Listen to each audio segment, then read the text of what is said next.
What cheese do you use to hide a small horse? I don't know. Mascarpone.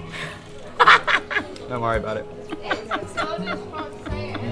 Yeah, let it sink in.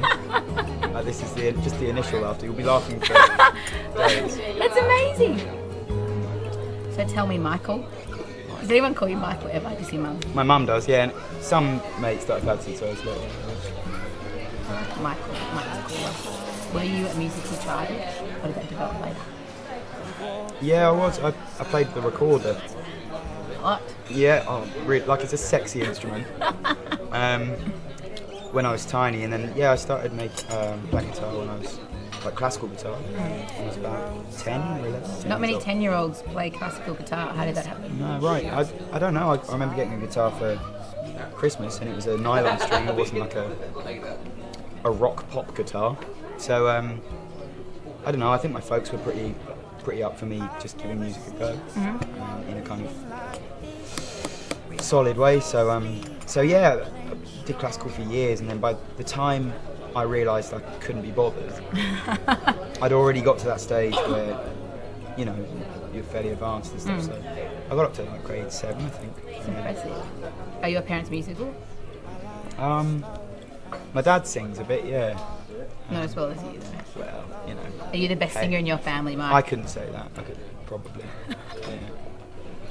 That's okay. When did you decide that you wanted to actually be a musician? I don't know really. I guess during my teens when I realised that I just didn't work at school very hard, and it was the only thing I sort of really enjoyed and felt like I was sort of good at, you know. Yep. Not to sound like, but yeah, it was kind of an obvious thing. I don't remember like a time when it suddenly hit me, but it's always been there. Just. Did it help you get chicks in high school? Not so much really. I didn't play. It was mainly my charisma and charm. And cheese jokes?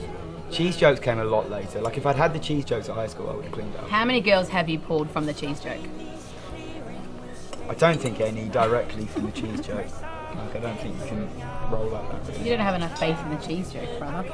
Pretty good joke. Are you quite attracted to me? It's all good. I'm really nervous now. So, when was your first performance as such, as a musician, in front of people that weren't your family?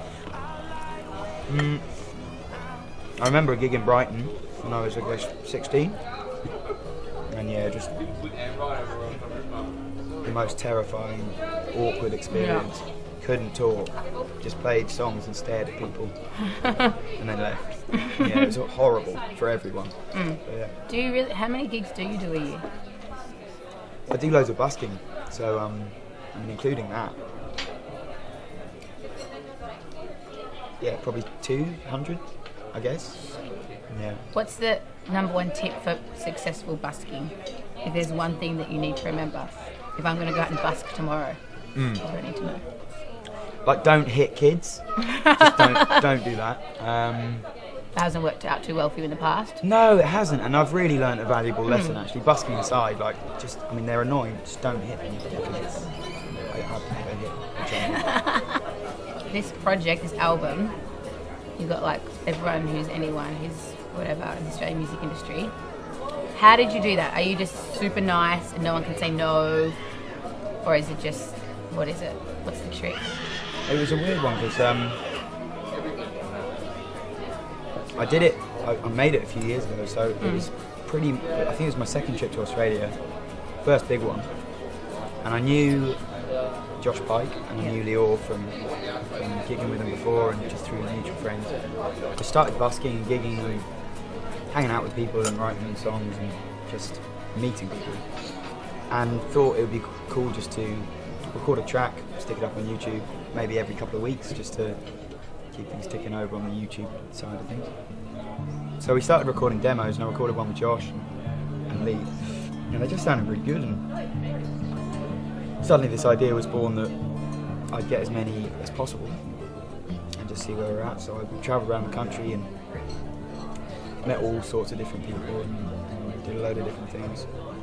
And it's gone down really well. Like, I was a bit worried that people were going to be like, who's this douchebag coming in from the UK?